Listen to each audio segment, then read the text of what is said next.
Hey guys, welcome to Techies Guru. Today we'll be learning how to log into Lukenya University student account, and now let's dive right in.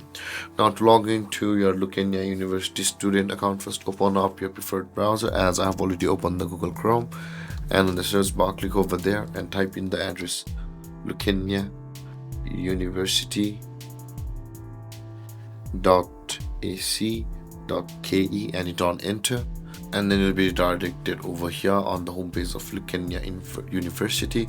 Now in order to log into your student account from over here, you can see the student option over here. When we hover this option, this drop down menu appear, and the third option you can see it says the student portal. Click on that, and the login page to your Lukenya University student portal will be over here, where enter your username which you had registered on Lukenya University, and after that enter your password, whichever may it be. And after entering your username and password, click on the login button over here, and then you'll be signed into your Lukenya University student account. And if you have any confusions or questions regarding your topic, feel free to comment in the comment section below, and don't forget to like, subscribe and hit that bell icon for more videos. Thank you for watching guys. Peace.